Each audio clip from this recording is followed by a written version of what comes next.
It's a very good morning, gamers. So last episode I chose violence, and I decided to blow up pretty much my entire spawn area and all the builds I've done, and rebuilt it all with the intent of making the world feel a bit more immersive.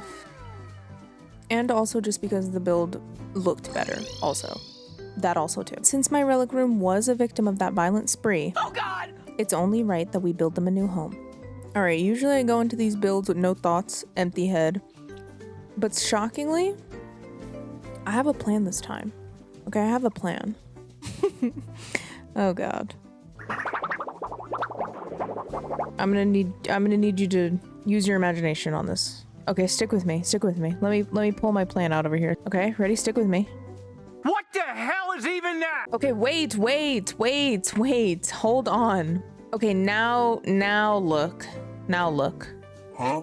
Yeah, no, that's not much better. Okay, before you say anything, let me explain.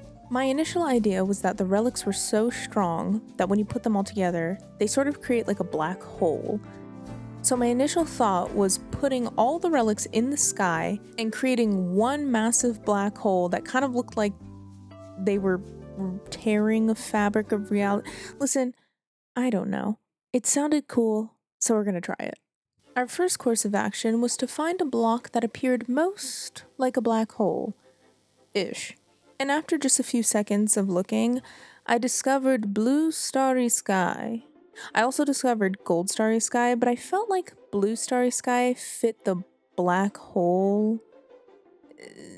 Yeah, a black hole is just supposed to be black, isn't it? After that, I went to the center of where my old relic room used to stand, and I built up to the point where I thought the Moon Lord relic should sit. Little did I know this height would cause problems for me. But of course, once I started building the sky, the problem immediately struck. Oh God. You know what I need? A flying mount. So in my previous playthrough of Terraria, the only flying mount I ever received was the cosmic car key that you received from the Martian saucer during the Martian Madness event. However, if you watch that series, spawning the Martians is absolute hell. So instead I used the wiki to see which other flying mounts I could obtain, and I discovered the witch's broom. Now, although the witch's broom has a 5 to 20% drop rate versus the Martian saucer's 16%, the morning wood boss does spawn at wave 6 during the pumpkin moon, and the drop chances increase each wave. But also, even if you do tell me that the saucer is easier to get, I don't care. I'm not doing that. So after putting not that much effort into my arena, I went ahead and spawned the pumpkin moon, and then remembered that these bosses also drop relics. Oh no. Hold on, wait, I said. Stop it. Stay back. And after many deaths, I was lucky enough to get exactly what I was looking for. So now with our new witch's broom, we could finally start the build. Now, even though I had the idea for the build, it didn't mean I knew how to build it. So I started adding some cloudy wall in between the star wall in order to add not only depth, but also color to it. And at first I thought the pitch black would look good, but something wasn't right. And then I tried blue on the cloudy walls. But that still didn't look right. So I went ahead and just got rid of the cloudy wall altogether. Just gonna go ahead and get rid of this right here. But I didn't want to give up on having a second wall in order to add depth and color into it. And first of all, I just want you to all remember that I said I wanted to make a black hole, and I'm picking colors. That's not really making much sense, but okay. So initially I liked the way that glass looked paired next to this wall, especially with paint on it. I painted the walls to test it before I did this. Okay, everybody remember that I did that. Okay? And of course I realized pretty quickly that a big project like this was going to require a lot of glass. So I went ahead and spent a good half hour just collecting sand and returned back to continue my black hole. First of all, it's not even a black hole. I don't know why I wrote down black hole over and over. There's color in it. It's not a black hole if there's color. It doesn't matter. So over the next few hours, I was just mindlessly placing down glass. Now, clearly I wasn't thinking too hard about the placement. Okay, this looks ugly right now, but I feel like this is the kind of project we gotta commit to first. You know, because once it's done, then it'll really come together and look good. Oh yeah, no, I think it's just ugly. The painting of the glass. See, this pink is kind of showing up. But like, look at this blue. Okay, well, it's kind of showing up. But it's not really showing up. You know what? It's see-through, and also I kind of hate on the map how it's not showing the color. I kind of hate that. Yeah, so unfortunately, even though I tested this with the glass, I ended up hating the way that the paint showed up during the day. So I tried slime wall to see, okay, maybe it's just the vibrance of the paint that I'm not liking, but no. No, inevitably this thing had to come down completely. And we had to go to plan B. Plan B was incredibly similar to plan A. First, I built up platforms in order to just place the relics up there already. That way I wasn't just making the sky and placing the relics. I could just do the sky around the relics. But also, instead of the whole sky, I thought, why not just a vortex around each relic? Here's the new idea. A little bit different, but similar thought process to what I had before. It's like a, you know, still like the kind of black hole, but it's being like taken over by the relic. So with this newfound plan, I went ahead and started building up some of the other relics in order to really commit to the idea. Like I said, you can't know if you love a project unless you fully commit to it. Okay, so I hate it. Yeah. Yeah. Okay. Plan B's a bust, so guess we're moving on to plan C. Girly Pops, I'm back. Oh, sorry gamer. Do you mind if I call you Girly Pop? Listen, we've moved on. This is now plan C. Okay, we've been through plan A, we've been through plan B. I'm starting to think that perhaps it's just my drawing ability that's really getting us in this pickle. But in any case, we've switched it up again. So currently this is what we're working with. I just want to preface this by saying, let me be the example of it is a-okay to switch up the plan that you originally had multiple times because it didn't work out. I feel like maybe we should just continue this naturey vibe, okay, and scoot it on over here. And so cliffs, perhaps bridge, perhaps nature jungle temple looking thing. Well, we can do similar ridge like this, but I'm thinking perhaps the opposite. And like we can do a downward one that goes up. You know what I'm saying? Like upside down, just flipped over. I'm getting hit. So overall, I just scrapped plan A and B for plan C, which wasn't really a plan at all. We were building with vibes. Building strictly off vibes. However, the vibes were good. The vibes were good because when I looked at the map, I got a new idea. For some reason, these cliffs look like hands reaching out to one another. Stick with me, stick with me. So I started making this hand palm up to the sky. It's really hard to make fingers. It's really hard to make fingers. And this hand palm down reaching out. Again, really hard to make fingers. Brother, a little bit. But eventually I feel like I got something that was kind of resembling hands reaching out. I especially liked it when I looked at it on the map. And I kind of came up with a little bit of a story for it. Maybe these were two titans that were lovers that could never quite reach each other, and then they eventually turned into mountains. I don't know. I was making it up as I go.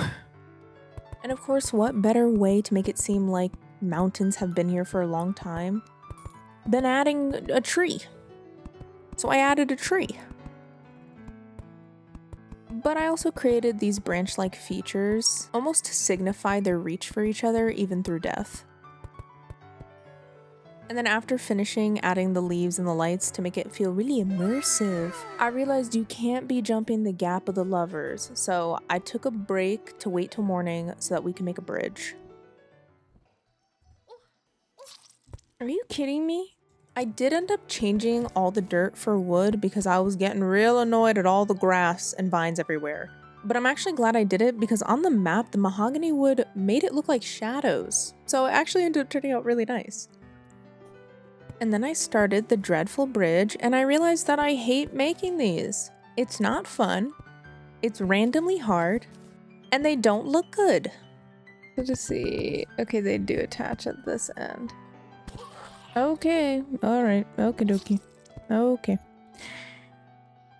No. No worries. I need to go to bed. It's bedtime anyway, I'm going to bed. Good night. And then after I rage quit from a bridge, I got on the next day and I finished it. Didn't really care what it looked like. Doesn't look good, looks weird, who cares? Now, since I dug this huge random square in the ground for some reason, this is where I decided the relics were gonna go. Now, going back to my favorite Terraria blocks reference wiki page, I sort of wanted a block that resembled the lizard brick from the jungle temple, but I didn't want to use that block because I knew I was gonna be using it with the golem relic, so I didn't want that to be ready. I didn't want to use that. But I also wanted a block that I knew I would have a plethora of. So ultimately, I decided on using copper plating. I don't know. It kind of looks jungly to me. To me, it kind of looks jungly. I don't know. I'm not sure why I chose that one.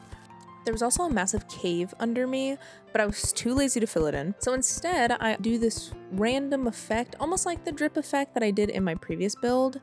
But instead of dripping, I wanted to make it seem like the relics were pulling blocks up to them, almost as if they kind of were having this force, similar to a black hole. Gotta ring that back in somehow. And later on, I actually decided to put the Brain of Cthulhu relic in here because somebody in the comments suggested that I kind of make it seem out of place since this world is corruption and not crimson. But unfortunately, it was time for me to attempt to start the relic room once again. At first, I opted for these pillars because I've seen a lot of references of people using them for their relics, but I didn't like the color for some reason, so I ended up painting them white. But instead of decorating first, I decided maybe it's a better idea for me to try to map out how all 28 relics are going to fit in here. And then I realized, no. So I completely ditched the idea and I just fill it in with a wall. And I think my hatred for this build was getting to me because I stood still for like 10 minutes for some reason. After I remembered that this was a video game, I started plotting out where each relic was supposed to go into the room. Again, for the 12th time, but mostly to plot out which relics should go next to one another. Ultimately, I decided to do it from the bottom floor up, being pre-hard mode, events, and then hard mode. And of course, since I got them planned out, I had to decorate a few of them to really feel the vibe of the room. What's a lesion block? Dude, my mic is in front of my second monitor. I cannot see. Oh, if I put Ebonstone in a meat grinder, it'll give me a lesion block. Ooh, I got the shivvies. I don't like... Okay, let's do that. Where's my meat grinder? What? Where is my meat grinder?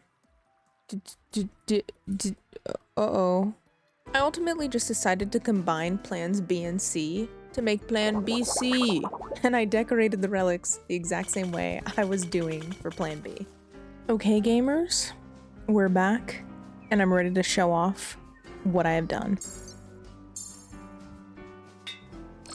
Now, I haven't finished all the relics that we have right now. You know, we'll decorate them. We'll decorate them. Don't worry about it. Obviously, here's the area we've all seen 1,000 times. I still need to make like a teleporter down here. I don't know. And I'm still gonna move these around as I see fit as we build, but here is what we have so far. As you can see, I did get the trophy for Queen Slime because I fought a few bosses just to see if I could get out any more trophies. She was the only one that gave me a trophy. Anyway, so I did make one for the Pumpkin King. This takes a lot to freaking make. I didn't realize that. So I'm gonna have to make some more. We'll end this off by attempting the Frost Moon and the Pumpkin Moons again to see how far I can get on them. And maybe we'll do the Duke because I have one truffle worm, only found one, and I literally could find no summons for the Empress of Light. So that's annoying, but I will get those. I will get those. But this is what we have so far. I really like these. I'm kind of putting in, I don't know if I'm gonna paint these actually to kind of match the colors. I might. We have some of the decorations in there. We got some of the stuff going on. Still gotta do the under part for the Brain of Cthulhu. But yeah, it's looking neato mosquito. I really like it. I like the alien one because I did the little UFO. It looks pretty neato. And then we got the little waterfall area over here. So beautiful. I did in fact make an arena. I moved it from here because this ended up being kind of small. And I moved it over here.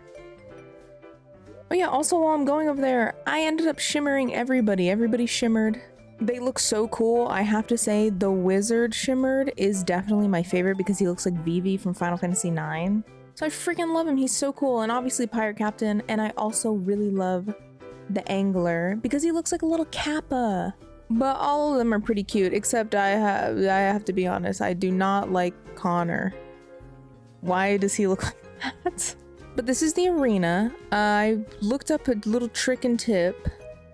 So we'll see if this works out. Hopefully it'll kind of lead all the enemies to just spawn right here. And then we can use the cannon. I might have to go buy more cannonballs now that I'm thinking about it. And also, I just 5 minutes ago made the cell phone. The next main thing is getting the conch. I think it's magic conch and the demon sure. Yeah, you know what I'm talking about. Okay, I guess let's give it a shot.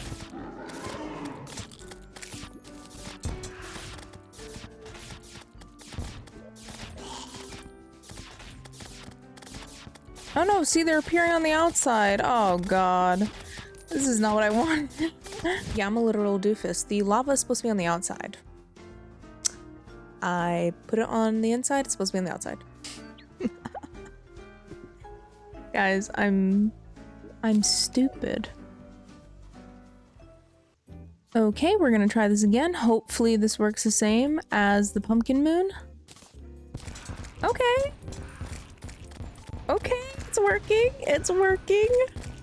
It's amazing how things work when you do them correctly. No! Fudge! Frickin' heckaroni! Jeepers creepers! Where'd you get those peepers? Jeepers creepers! Where'd you get those eyes? Yeah, I'll say it once and I'll say it again. Santa Claus. Have I gotten anything from this? Or did I not just, oh, I just didn't pick it up. Ah! Christmas, the snow's coming down. Christmas, I'm watching it fall. I remember when you were here and all the fun we had last year. Pretty lights on the tree. Nice, we got it. Did I get the relic for that? There was no relic for Santa Claus? The fact that that can shoot through blocks is making me wanna commit crimes. Okay. That was pretty awful. That was pretty terrible, I have to admit to you guys. It was not good. We got this. Oh, it's a hook. I love it. After that successful fight, we're gonna do the Duke. I'm gonna try a strategy that people use with teleporting. But first, I think we're gonna make the rainbow rod. I'm gonna try to use the rainbow rod. It has homing like the Spectre staff, but I think it might be better. Let's just make it. I'm tired of the specter staff.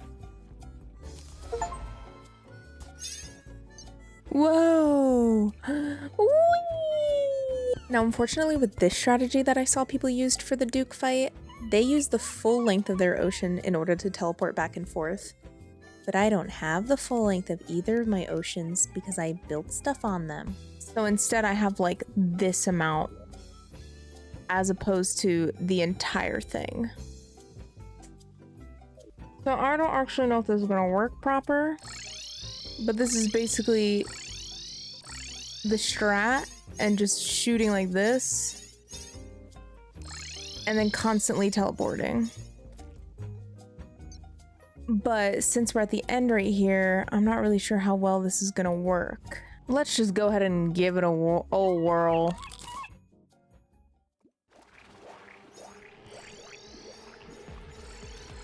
Now, I will not be fast forwarding this fight at all because this fight hurts my eyes. It cannot be good for people to look at 10 times the speed. The idea behind this fight is using your mini-map to teleport every time he appears within the mini-map. However, since this is my first time doing it, I was not good at looking at the mini-map. I was just teleporting anytime he was in front of me. I was out that bit. I was gone. Boop, you don't see me no more. Now, his second phase scared me because while I did not want the F5 naders that this man conjured to pop on top of me, and of course I had to avoid his shark see-through, I also did not like this spin move that he would occasionally do because if he ever did it on top of one of my teleporters, that would screw me. But I felt like I was getting pretty lucky and his health was incredibly low, so I was ready for this to be a first try kind of fight. But then this happened. What is this? What happened? What happened to the world?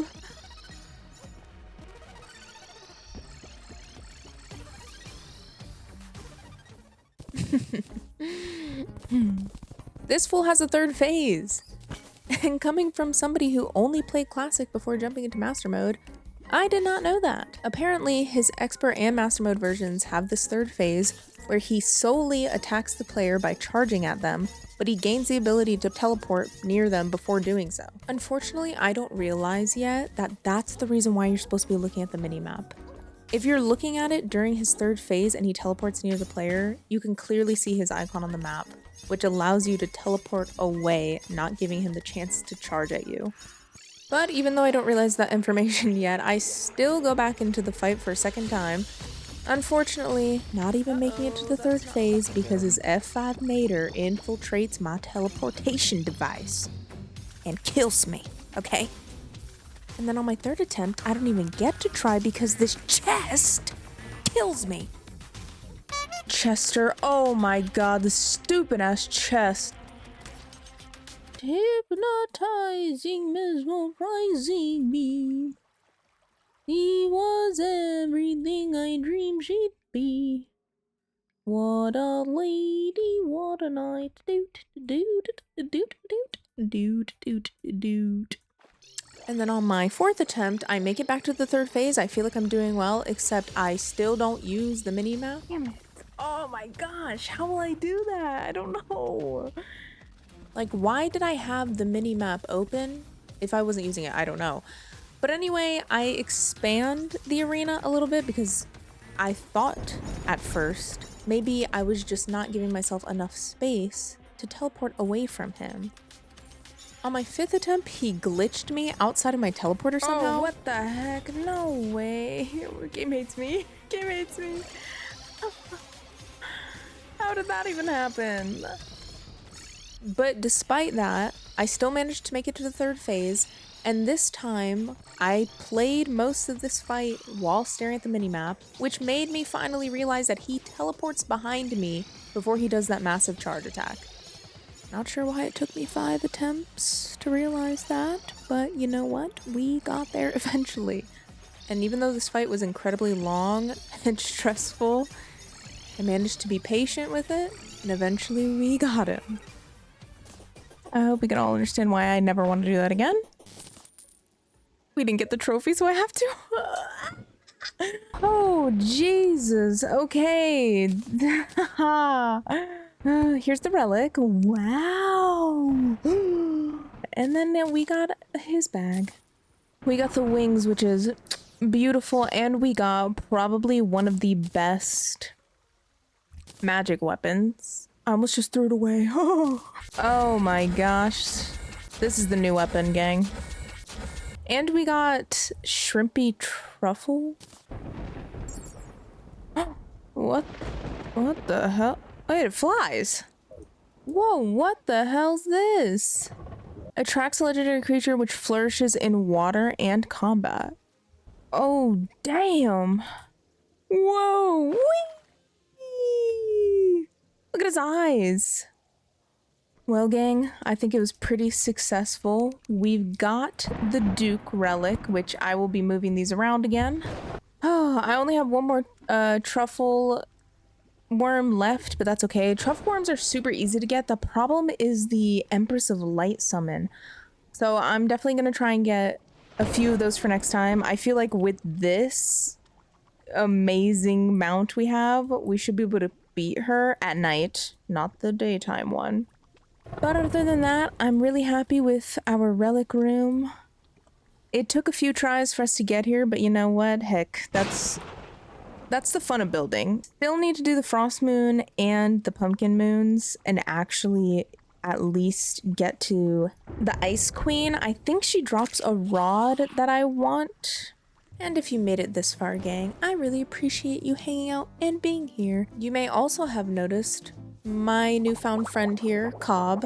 I'm gonna be honest with you, I've picked up a new hobby recently. It's animating drawings. And so I just wanted to incorporate him into the videos, mostly for practice for me, because sometimes it's fun to learn new hobbies. But anyway, I very much appreciate you guys for watching. We're almost at 500 subscribers, which is rad as heck. Who knew we would get here? Not me. Not me. I think the next episode, we hopefully should be taking on maybe the cultists. Maybe. I'm gonna try and do the frost moon and the pumpkin moon a few more times to get some of their drops, get some of their relics, and I'll be fixing up the relic room, of course. So until then, I'll catch you guys next time.